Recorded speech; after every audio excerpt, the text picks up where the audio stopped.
Bueno, muchísimas gracias a Fabio y a Pablo por estar acá con nosotros y compartir con todo el auditorio, bueno, esto que se llama Cubadis, ¿no? Que tiene que ver con la inserción de lo que hacemos y con no sentirnos ajenos de ningún tema, ¿eh? Y en este caso, un especialista en ciudades, en desarrollo, un intendente electo, y felicitaciones, Pablo, de la ciudad de Rosario.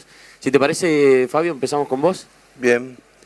Bueno, a mí me gustaría, gracias por la invitación, por supuesto, gracias a los organizadores y gracias a los que se toman un tiempito para venir a escuchar estos temas, ¿no? La democracia también se nutre de la calificación de la conversación pública, así que es muy importante. A mí me gustaría hacer un pacto con la audiencia, que es, de alguna manera, desmontando una idea que tenemos muy establecida, entender que el territorio no es lo que heredamos. Lo que heredamos es la topografía. El territorio es lo que construimos. O sea, en los 80 centímetros de humus de la pampa húmeda, hasta que no llegaron los ferrocarriles, el Código Civil garantizando la propiedad y los inmigrantes, no se produjo una espiga de trigo. Y los 80 centímetros de humus estaban ahí, estaban disponibles. Y ese proceso de construcción territorial es un proceso que excede a la infraestructura, que es lo más obvio, ¿no? Dice, hacemos un puente o hacemos una ruta. Uno puede decir, o creamos una zona monetaria y también estamos construyendo territorio, o hacemos un acuerdo de libre comercio, o imponemos un idioma en una zona ampliada, digamos. ¿Qué sería de la industria, por ejemplo, de Galperín con Mercado Libre si el español fuera el lituano? Sería mucho más difícil expandir una plataforma con 5 millones que lean ese idioma y no 500. O sea, Galperín, y hace muy bien, se nutre de un proceso histórico. Entonces la pregunta, cuando uno empieza a entender que el territorio se construye, esto está muy simplificado en una frase, que es una frase del refranero popular holandés que dice: Dios hizo el mundo menos Holanda que la hicimos nosotros. ¿No? Ahí está simplificado la idea de que el territorio se construye, es un constructo. Y es un constructo donde entran en juego un montón de cuestiones. Instituciones, procesos políticos, infraestructuras, cultura, etc. Esto es muy importante, porque la pregunta es, ¿cuál es el vector que construye territorialidad hoy? Porque el mundo está viviendo una revolución territorial hoy. Esa revolución territorial tiene nombre. Nosotros todos los días usamos ese nombre. Se llama globalización. La globalización no es un proceso excluyentemente político. Es un proceso que tiene consecuencias políticas y que por supuesto es político en algún sentido, pero es un proceso tecnológico también. Digamos, sin la fibra óptica y los satélites, la globalización no se hubiera producido como se produjo, ¿no? Sin Internet, no se hubiera producido como se produjo, y sin la PC domiciliaria. Ahora la pregunta es, alguien me puede decir, ¿y esto qué tiene que ver con nosotros? Lo que tiene que ver es que cuando la información pasa a ser un insumo productivo tan accesible y tan seguro de acceder a ella, la locación de las actividades económicas puede cambiar. De hecho, el desmontaje del industrialismo clásico, cuando se hace el famoso y recurrente planteo de que alguien agarra un celular y le pregunta a la audiencia, ¿dónde se hizo el celular? Y la gente dice en Alemania, y entonces el expositor dice, no, se hizo en 50 lugares distintos porque tiene piezas de 50 lugares. Un producto puede tener piezas de 50 lugares porque el just in time producido por Internet lo permite, si no estaría hecho todo en una gran fábrica industrial como se hacían los autos antes. Y eso significa que hay un lugar del mundo que se especializó en producir cristales, otro en que se en producir software, otro plástico, y otro, como nosotros en Tierra del Fuego, en poner almohadillas y cerrarlo, digamos. Es una especialización también, no lo tomen. Ahora, dicho esto, no digo esto porque el rol que uno agarra en cada parte del proceso tiene que ver con la remuneración que captura también. En todas las cadenas de valor captura más valor el que pone más innovación. El que pone la esponjita arriba del coso puede capturar poco valor. No lo estoy diciendo, es para que reflexionemos acerca de si tenemos que sostener o no esas actividades. El territorio, ese territorio que construimos, es una epidermis. ¿Vieron cuando somos chicos y a veces nos sale un salpullido y nuestra mamá nos dice, no, es porque comiste algo y te cayó mal? No es no es un problema de la piel, y te hace 2 días de dieta, etcétera, y se te va el sarpullido. Bueno, el territorio a veces expresa problemas de una profundidad socioeconómica que no tienen resolución en el nivel territorial. Por ejemplo, la hiperconcentración de personas en el área metropolitana de Buenos Aires no se arregla en el territorio. Se arregla en el sistema fiscal, capaz. Se arregla en otro lado. Hay que dejar de comer, capaz, digamos, ¿no? No necesariamente hay que correr a la gente abajo. Entonces, si yo produzco incentivos, otro sistema de incentivos, capaz que se produce otro tipo de respuestas territoriales. Esa respuesta, voy a dar un ejemplo de los últimos 12 años, pero que es un ejemplo que es recurrente en Argentina. Si yo a los productores de bienes agropecuarios los sobreimpongo fiscalmente y a los consumidores de servicios públicos los subimpongo, que haya migración a las áreas metropolitanas es lo natural. ¿Qué esperaban que ocurra? Digamos, ¿no? Puse un ejemplo que es de cajón en este auditorio. El gran vector que está organizando el territorio a escala mundial es la información. No es la información, es la capacidad que tenemos de usar la información para transformarla en bienes y servicios calificados. ¿Quién tiene esa capacidad?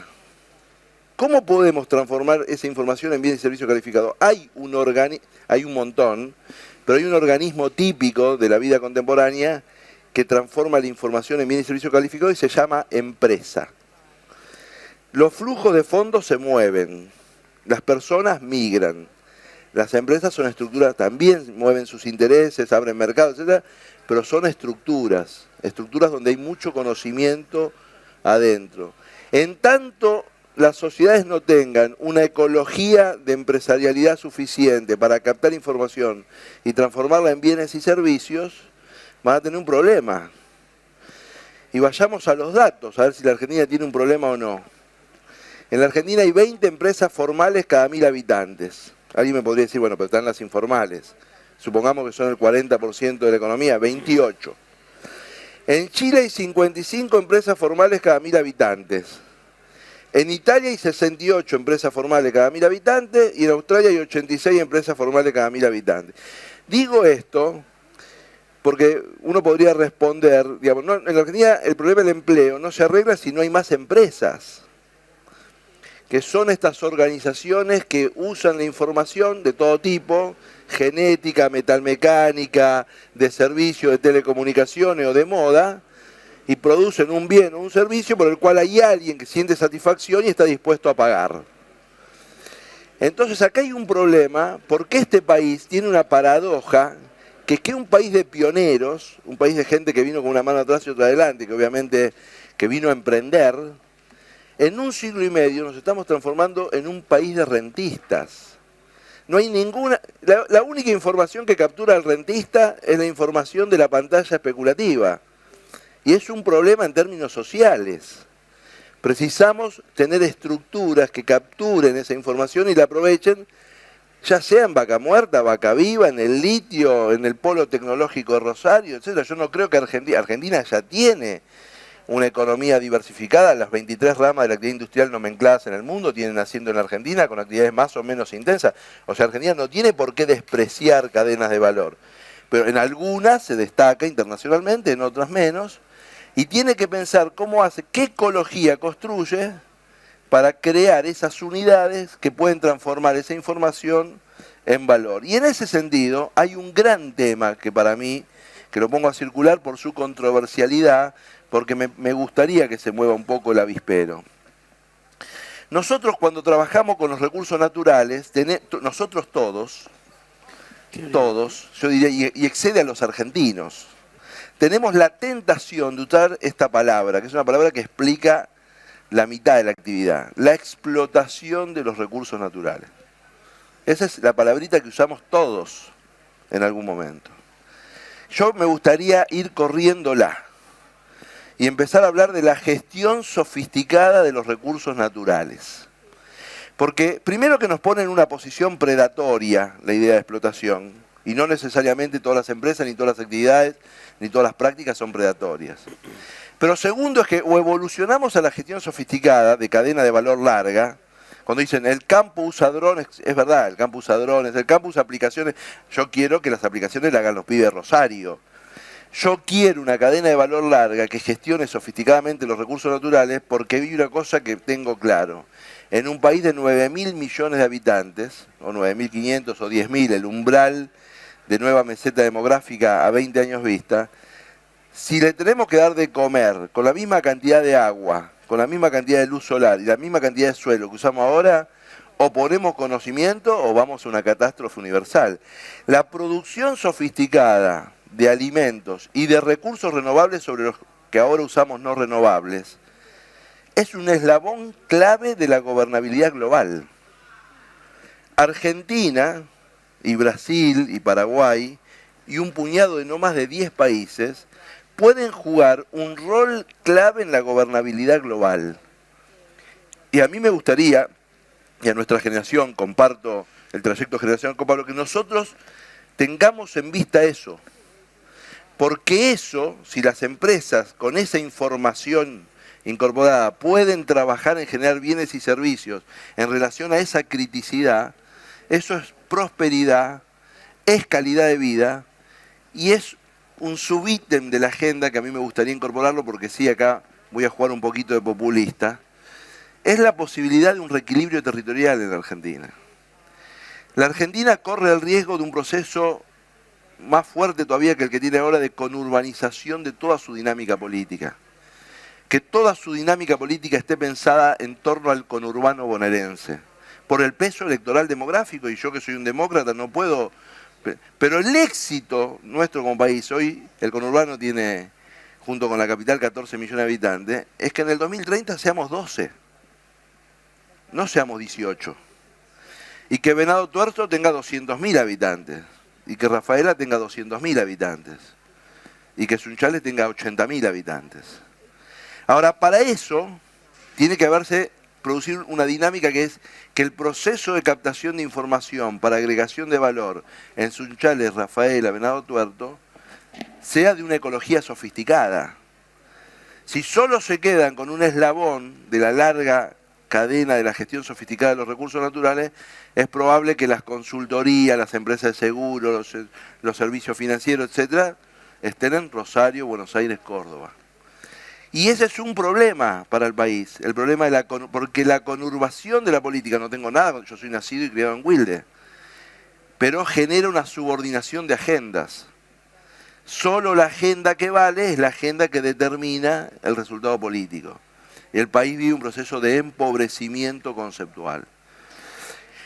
El territorio no es lo que heredamos. Lo que heredamos es la topografía, el territorio es lo que construimos.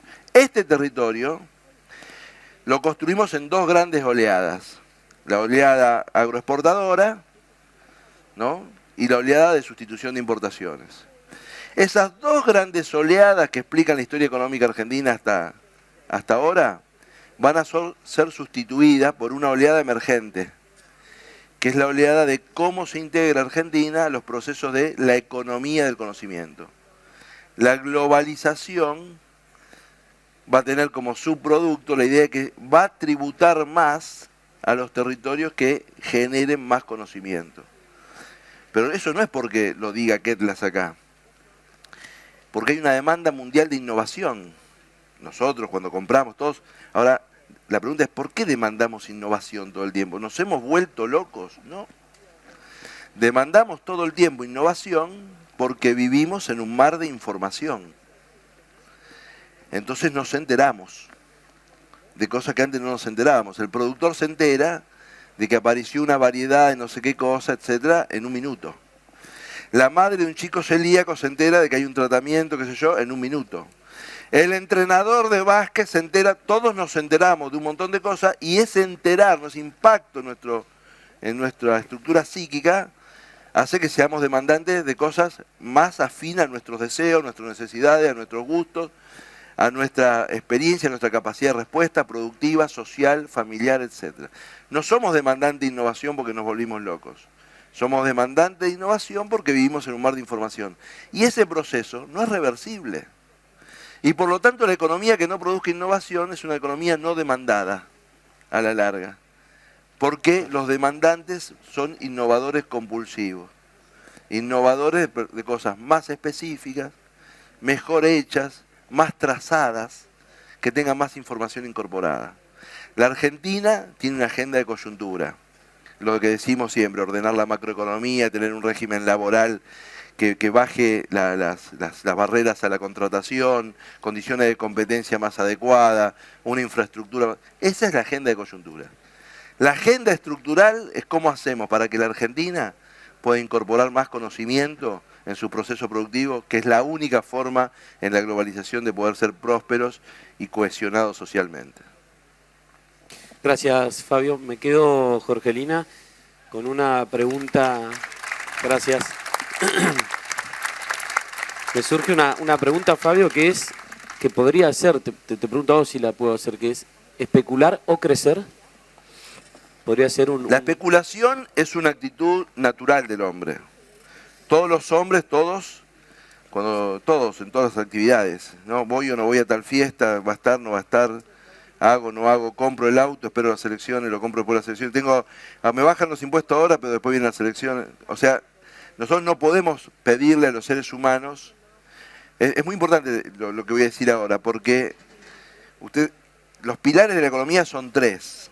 El patrimonio es el pasado, el consumo es el presente y el ahorro es el futuro. Y esas tres cosas viven en nuestra cabeza. Vos fíjate, durante el kirchnerismo, dicen, no, que la gente consuma. Pero vos no le podés decir a alguien que tiene un hijo que no piensa en el futuro. Él dice, yo no quiero consumir, quiero ahorrar. Dame una vía de ahorro, porque la verdad es que quiero ahorrar. Porque en su psiquismo el futuro existe.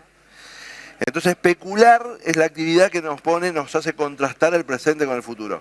Para que la gente especule menos y produzca más, hay que producir un clima. Para que no tenga el 90% de la energía puesta ahí. Siempre vas a tener un poquito de la energía puesta en la especulación. Pero la idea es que tenga una vida equilibrada, que el tipo no viva obsesionado, sabiendo, ¿cómo lo tiene?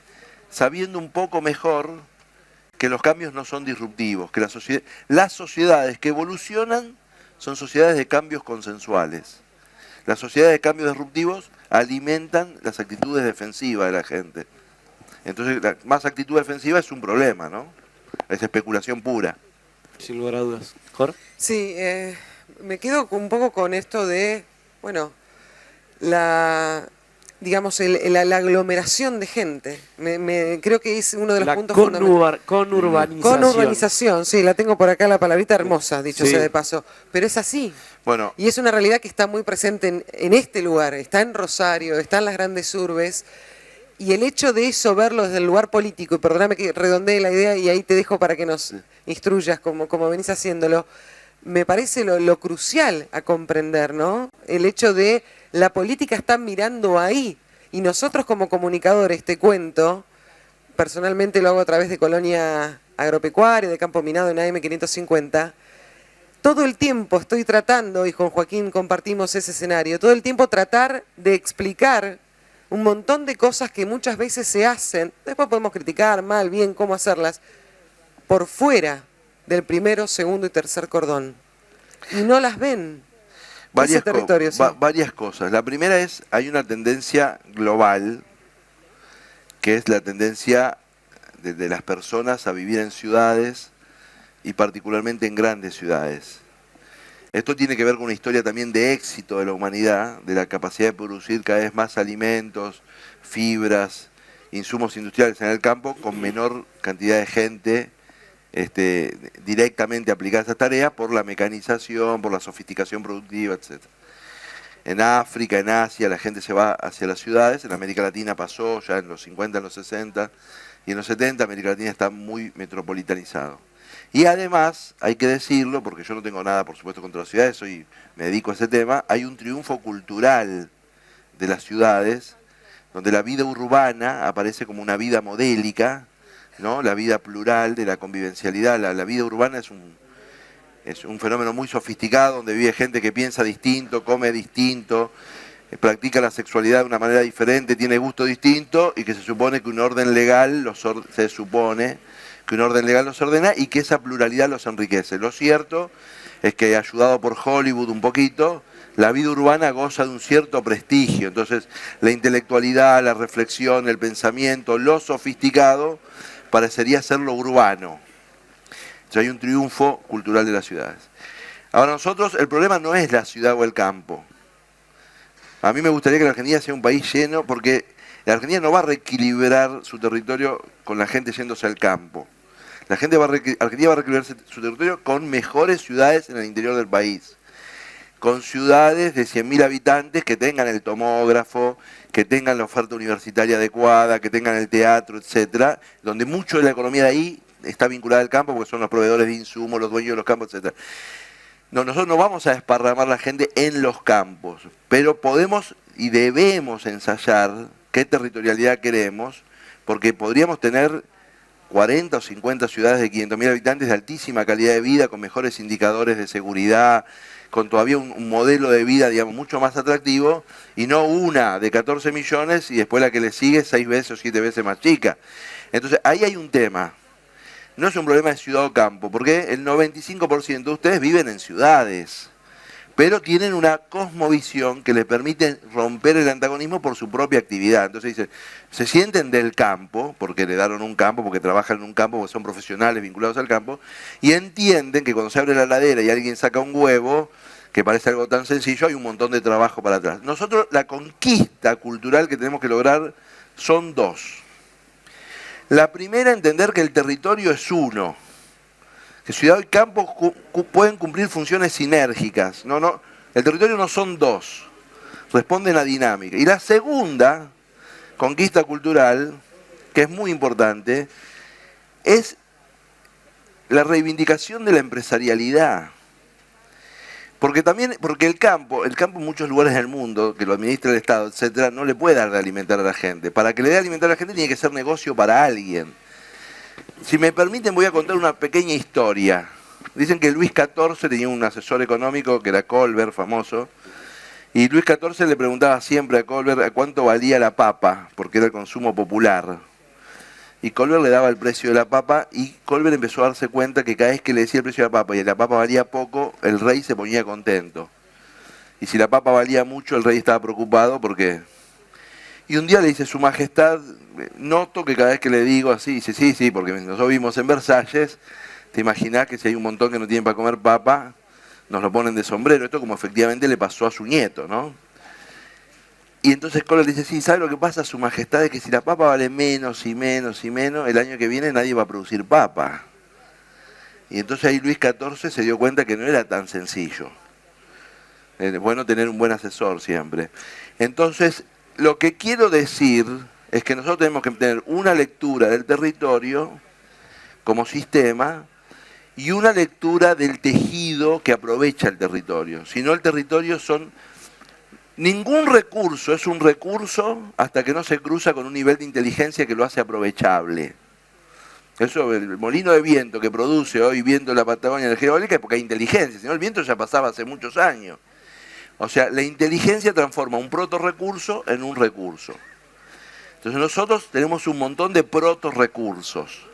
Lo tenemos que cruzar con un nivel de inteligencia que lo haga aprovechable en todo el territorio y que dé como resultado un modelo de territorialidad que nos satisfaga social y políticamente. Gracias, Fabio. Bueno, Pablo, Gracias. Vamos con vos. Bueno, muy buenos días. Un gusto estar acá, invitado. Un gusto que Apresid haga su encuentro acá, cosa que espero los próximos 4 años, con gusto y que... Mira, ya tenemos personas que saludarlos les y a interesa lo que recibirlos. decís. Sé que siempre es un gusto que se haga acá. Yo tenía unas láminas, no sé cómo... A ver si acá. Fabio, además es un gusto compartir este panel con Fabio porque, y lo digo en términos sustantivos y adjetivos, pero más sustantivos, es mi maestro en estos temas. Entonces es más fácil y con él después. Por eso hablo de la importancia de tener un buen asesor. Y van a ver que no teníamos ni idea de lo que iba a decir, pero algunas coincidencias van a marcarse. Yo quiero hacer una aclaración. Estamos en veda y yo no soy candidato, sí puedo hablar con libertad, pero quiero hacer la aclaración de que a mí me gusta mucho el Quo Vadis porque es de los pocos, lamentablemente, lugares en la Argentina donde podemos pensar temas estructurales desatados de la coyuntura, más allá que la coyuntura es inevitable. Entonces quiero hacer pedir solamente perdón. Yo algunas cosas las quiero decir en términos más de provocación, requerirían más análisis, pero para no abusar del tiempo. Pero creo que es un mapa de lo que tenemos que discutir y como el tema es desarrollo territorial y representatividad, alguna cosa tómela solo en ese sentido, desprovista lo doy. Quiero empezar con algo que Fabio dejó marcado. Ese es un discurso de Sarmiento, 3 de octubre de 1868. Les prometo hacer 100 Chivilcoy, lo dijo en Chivilcoy, ojalá lo hubiera dicho en Sunchales, puede haber sido acá, en los 6 años de mi gobierno, con tierra para cada padre de familia y con escuelas para sus hijos. Chivilcoy ha demostrado que la Pampa no está condenada, como se pretende, a dar exclusivamente pasto a los animales, sino que en pocos años, aquí, como en todo el territorio, ha de ser luego asiento de pueblos libres, trabajadores y felices. Es lo que Fabio dice que tenemos que hacer. Es lo que no pudimos hacer. Sarmiento es polémico, Lo máximo. pero vale para el riesgo. Una primero, la globalizadora. Yo lo sigo mucho en esto a Gerchunov, creo que es el historiador económico más maravilloso que tenemos. Además es muy accesible. La Argentina tuvo una primera ola globalizadora y la primera ola globalizadora la Argentina se subió resolviendo un conflicto, que era un conflicto entre los criollos y los inmigrantes y que era un conflicto distributivo. Los años anteriores estuvimos a los tiros para resolverlo. Yo siempre digo en broma, así como Vargas Llosa preguntaba ¿cuándo se jodió el Perú? La Argentina para mí se jodió en Pavón. Pero bueno, Pavón fue el final de resolver ese conflicto a los tiros y después de Pavón vino una oleada que se basó en instituciones. La primera es la que ven ahí, es el ferrocarril. El ferrocarril, miren la evolución de la Argentina de 1870 a 1914, no cambió toda la matriz, no es que el ferrocarril anuló las condiciones de posibilidad que la Argentina tenía, pero consolidó un modelo territorial. Como una parte es la representatividad, la institución que acompañó esto fue el colegio electoral. Nosotros hicimos un país con una constitución de federación a partir de un colegio electoral. El colegio electoral es sobre representación de la geografía por sobre la cantidad de habitantes en términos políticos. Pesa un poco más el territorio que la cantidad de habitantes. En Estados Unidos el voto popular lo gana un presidente, pero el presidente es el que gana el colegio electoral y sigue siendo así hasta hoy, y el que haya seguido la elección Hillary Clinton versus Trump sabrá que hoy tiene mucho más valor que antes, incluso eso. Y la Argentina fue eso. El representante que más lo entendió en términos políticos fue Roca. Y generó un régimen en la Argentina, polémico, pero eso fue la Argentina. Eso era la Argentina de 1914. PBI de la Argentina entre los primeros países del mundo, nos subimos a la primera ola globalizadora y nos subimos fuerte, manteniendo adentro un conflicto distributivo territorial, pero sobre todo un conflicto distributivo de clase que de algún modo se termina de resolver luego con el radicalismo y luego con la sustitución de importaciones.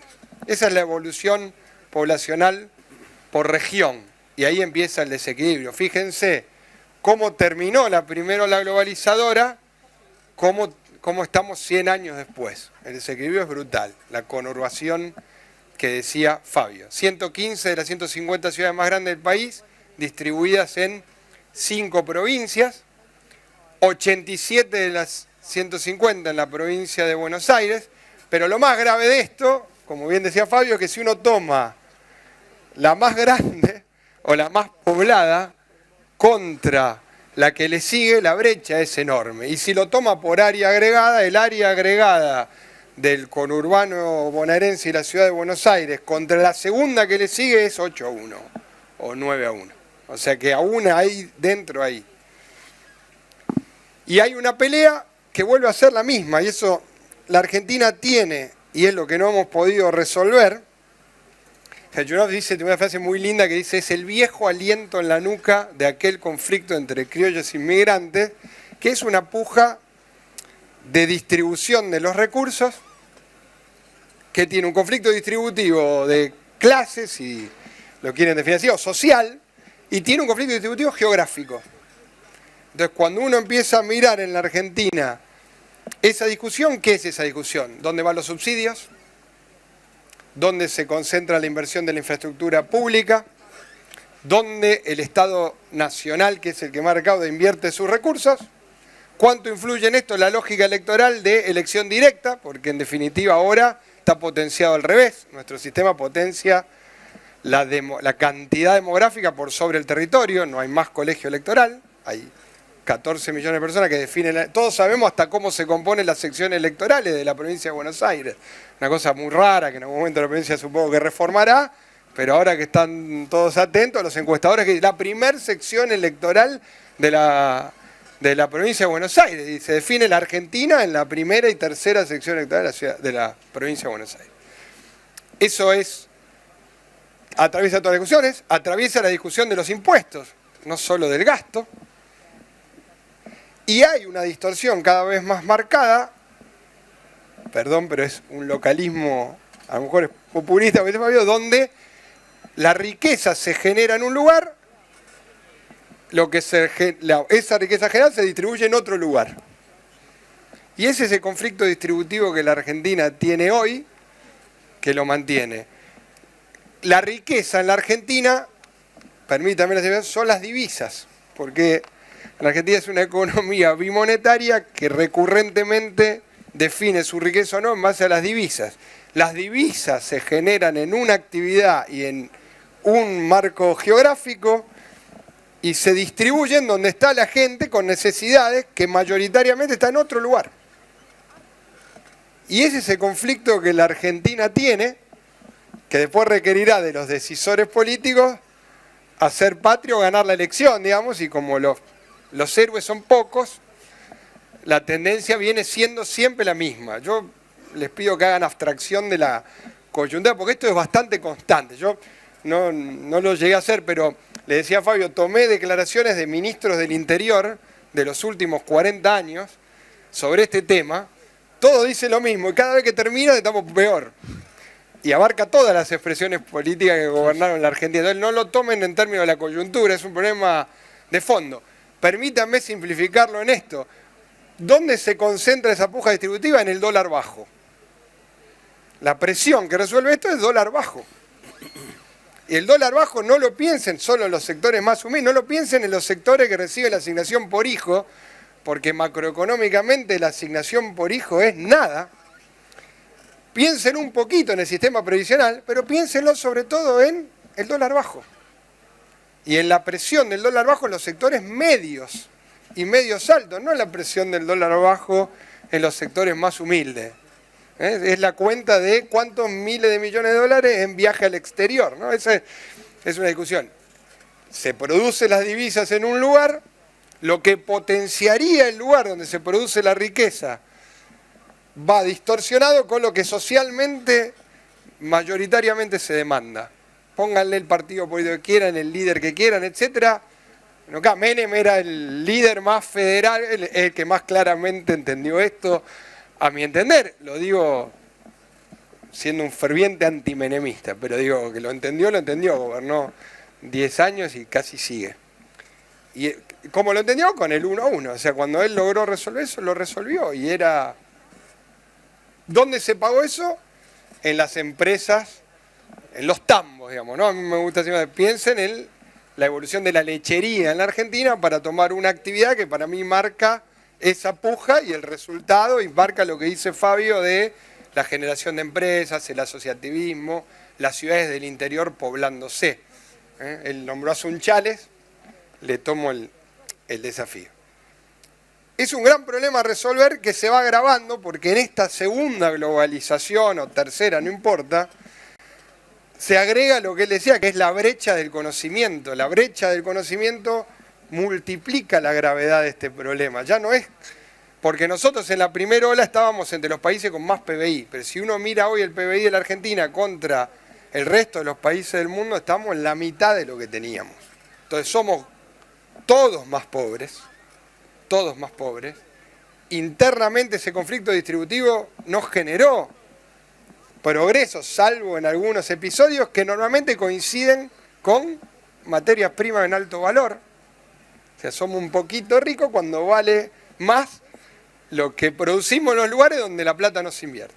Y permítame en esto decir, ese gran debate, porque este es un debate provincias, nación, federalismo, fiscal, municipio, etcétera, que se los pongo con nombre y apellido, la 125 fue parte de esta discusión, el conflicto campo-ciudad, como dice Fabio, no existe más. Hoy el problema no está en el conflicto campo, 92% de la población vive en ciudades en la Argentina. El conflicto es, si me permiten, interior versus, o federalismo versus unitario, versión remix, que es dónde la juntamos y dónde la ponemos.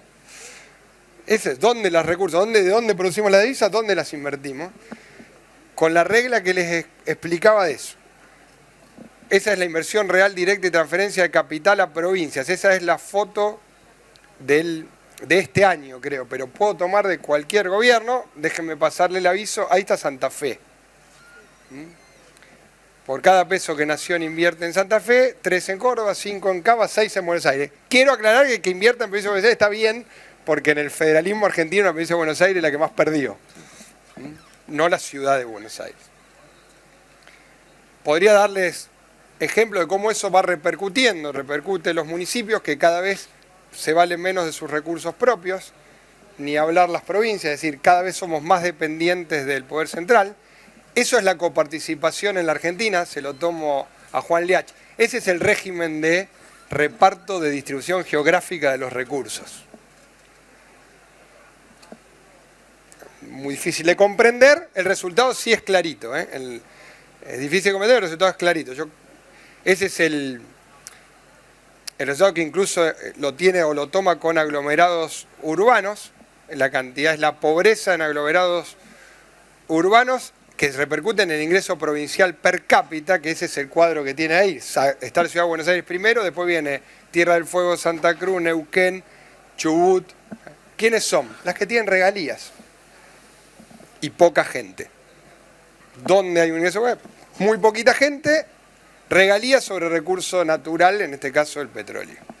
Fíjense las provincias, Santa Fe, Córdoba, las intermedias, donde está el país que debería asomarlos, Venado Tuerto, Sunchales, bueno, podríamos tomar lo mismo en la provincia de Córdoba, los Pergaminos, en ese medio. Y déjeme solamente en este, creo que es el que sigue, no quiero abusar de esto, ¿quiénes gastan? Entonces ahí tienen el gasto, ese cuadro es del 98 al 2012, es de Juan Liach, no se alcanza a ver ahí.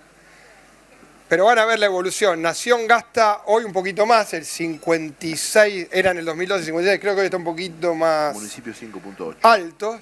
37 de las provincias, los municipios hoy están en 5.8 del gasto, es decir, mejoró un poquito. Eso es quiénes gastan de todos los recursos, quiénes lo gastan. Pero la anterior, no sé si puedo volver atrás, es quiénes la recauda. Y cuando la recauda van a ver que el 80% lo recauda Nación, el 20% lo recauda las provincias y el 1 y pico los municipios. Es decir, lo simplifico, en la Argentina Nación recauda el 80%, de la recaudación se lleva el 80%, del gasto pone el 50%. Las provincias de la recaudación se llevan el 20% y del gasto ponen el 40%.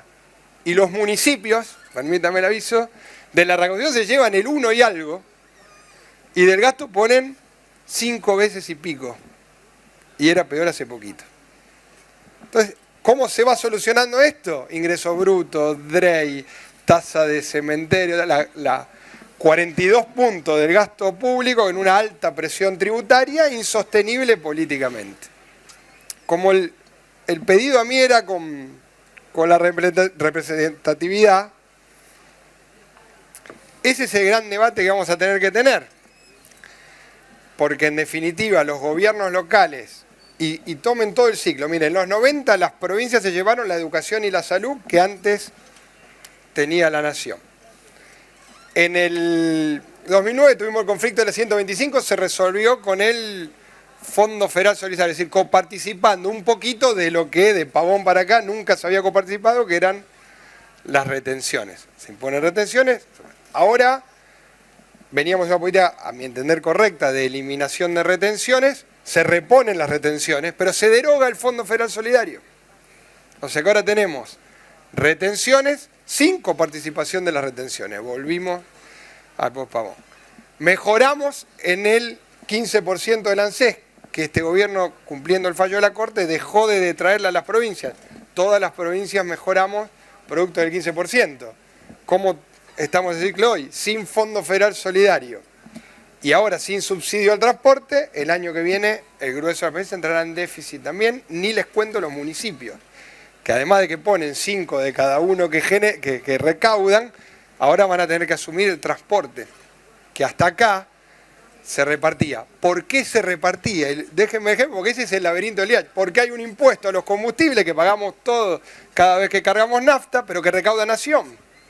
Y ponemos 10, 12 pesos por litro de nafta, antes parte de eso financiaba el sistema de transporte, ahora no. Y no alcanza para nadie, eso es lo que yo quiero decir. No hay nadie que esté bien. Nación entra en déficit, tenemos problemas, acuerdo con el Fondo Monetario, dificultades para sostener, dificultades para capturar las divisas que necesitamos, endeudamiento. Ese es el ciclo de Argentina desde la primera revolución globalizadora hasta acá, es ese. Entonces, yo lo digo no para ser pesimista, lo digo, el debate es cómo la Argentina resuelve en algún momento el conflicto de la asignación por hijo, el subsidio, eso es lo de menos, el subsidio a la luz, el subsidio al gas, el subsidio al transporte, etc. Que se concentra ¿dónde? Donde está la gente en necesidades económicas más difíciles. ¿Dónde es? En el conurbano de la ciudad de Buenos Aires. Y claramente es así, atenuado ahora, pero insisto, lo que se atenuó por reducción de subsidio lo perdés por Fondo Federal Solidario o por el último recorte de subsidio. La tendencia es igual. Ese cuadro no cambió nunca. Hace muchos años que en la Argentina el 80% lo recauda la Nación y gasta menos, se hace cargo de menos problemas, y las provincias y los municipios recaudan menos y se hacen cargo de más problemas. ¿Cuál es la expresión geográfica? Si yo les mostrara el mapa de la población argentina del resultado de los ferrocarriles y lo ven hoy, eso está vacío. El mapa de la Argentina de hoy es un mapa ya no concentrado en ciudades, como dice Fabio, porque la gente va a vivir en las ciudades por otros motivos, sino concentrado regionalmente, como bien dice él, en la elección inteligente de si yo voy a un lugar y tengo subsidiado un montón de cosas, ¿dónde voy a ir? ¿Dónde los tengo subsidiados? Y si la Argentina no da este debate, nunca va a reequilibrarse poblacionalmente, no va a tener 200.000 habitantes, 250.000 venados tuertos, ni 100.000 sunchales. La Matanza cada vez va a tener más, el conurbano va a tener cada vez más, y las elecciones la van a definir la primera y la tercera sección electoral de la provincia de Buenos Aires cada vez más. Le agrego, déjenme pasar un segundo aviso, que si encima los regímenes electorales nuestros siguen siendo de sábanas, las elecciones no se separan ni de fecha ni de día, claramente ese resultado se le impone a todo el territorio del país. ¿Qué es lo que hace, cómo se resolvió esto en los últimos años? Y bueno, todas las provincias, cuando hay que elegir gobernador o intendente, cambian la fecha de elecciones. Tenemos 200.000 elecciones en un año porque es la defensa que tienen los poderes regionales, porque si fueran el día de la elección nacional, gana el que gana a nivel nacional. Salvo honrosísimas y difíciles de repetir elecciones. Entonces planteo todo esto porque después soluciones hay, muchas. Yo las plantearé desde el punto de vista de las ciudades. ¿Qué le falta a Argentina?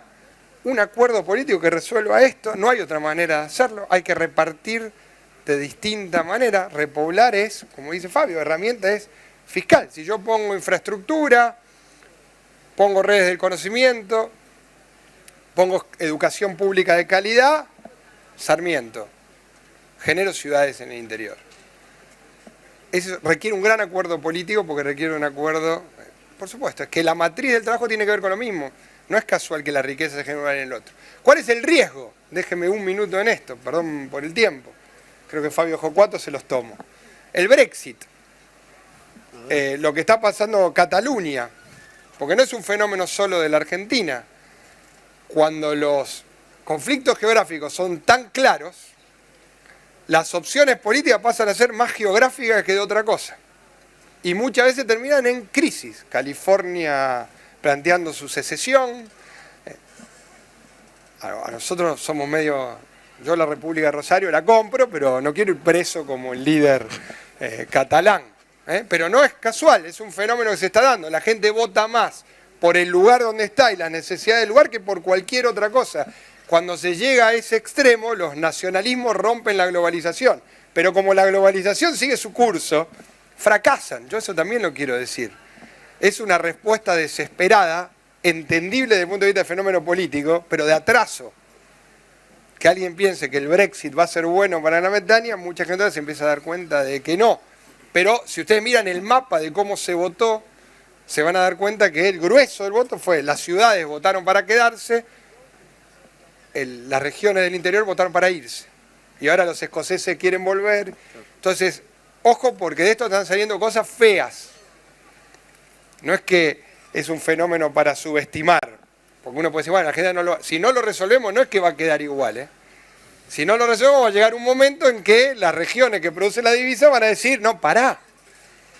Si yo pongo el 40 y me llevo el 20, en algún momento voy a querer romper eso.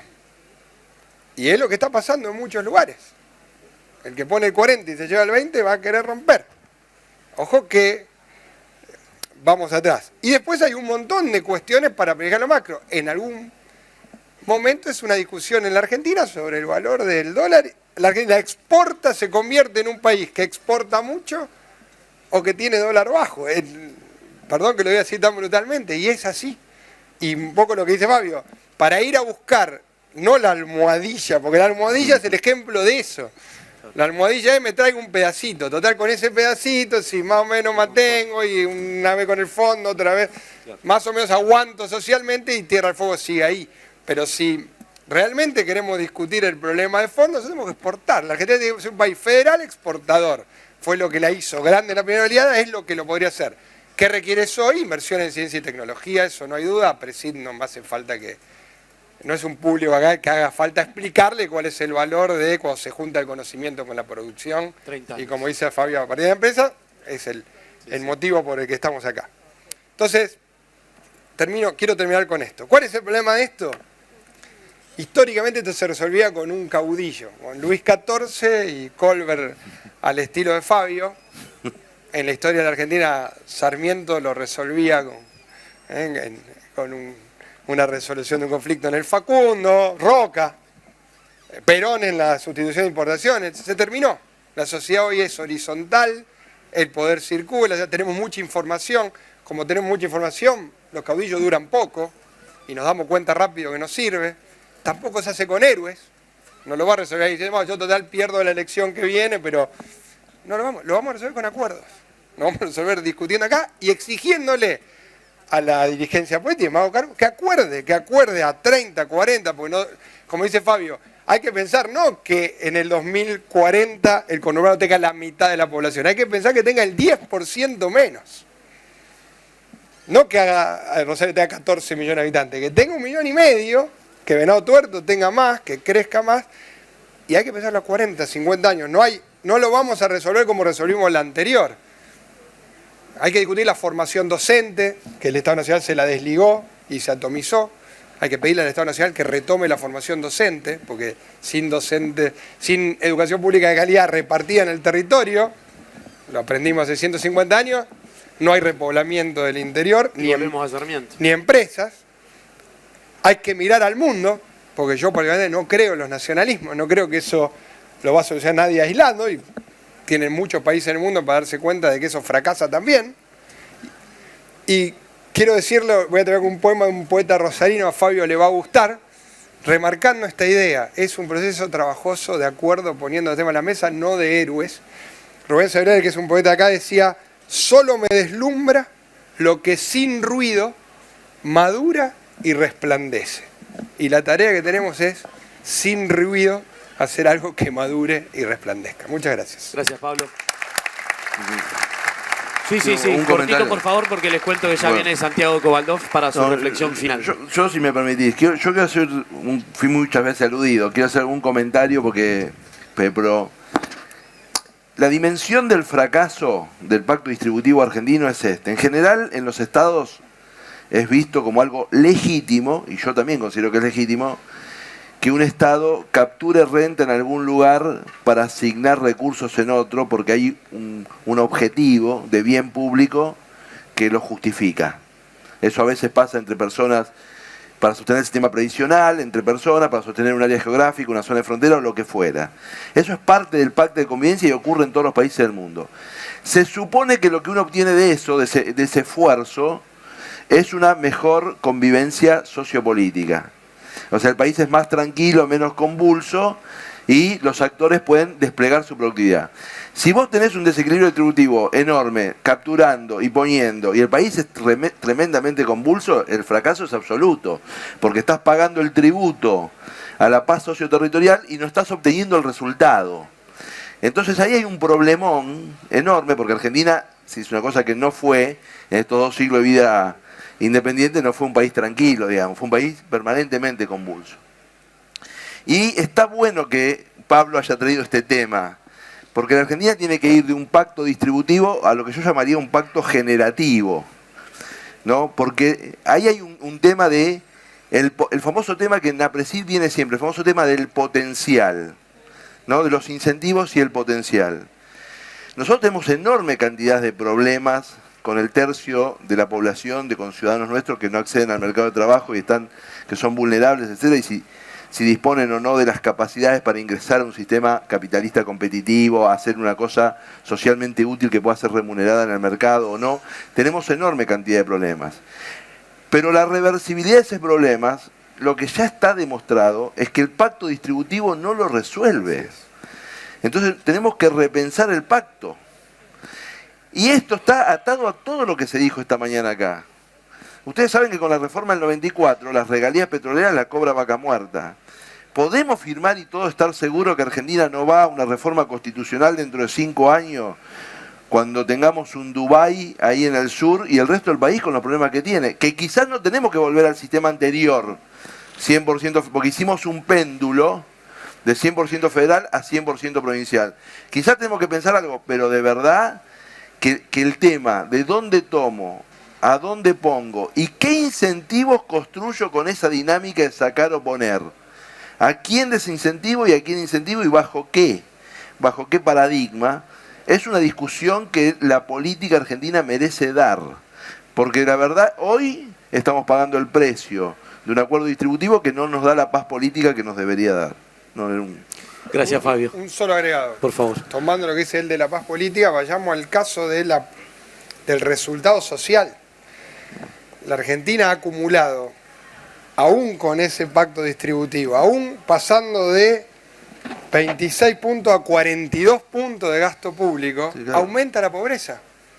Nosotros hemos hecho, lo que en el mundo eran conflictos distributivos que se resolvían pero que tenían una consecuencia, acá han fracasado aún en esa consecuencia. Es decir, nosotros hemos aumentado la presión fiscal a niveles altísimos, hemos aumentado el gasto público y empeora socialmente. Es un caso realmente bastante particular. Obviamente se hace insostenible, se va corrigiendo, pero siempre el resultado es el mismo. Entonces, yo comparto con Fabio, si nosotros no damos en serio un acuerdo pero no los acuerdos Moncloa, a mí ese ejercicio me parece gastado. Digo, seriamente, cómo la Argentina resuelve el problema del conflicto distributivo social, que es 30 y pico % de pobres o 60% de los chicos bajo la línea de pobreza, y el desarrollo desligado de donde generan los recursos para potenciarlo y que cree que genere más y exporte, etcétera, hemos batido todos los récords de resultado predecible. Siempre nosotros hacemos todo lo que el mundo da resultado,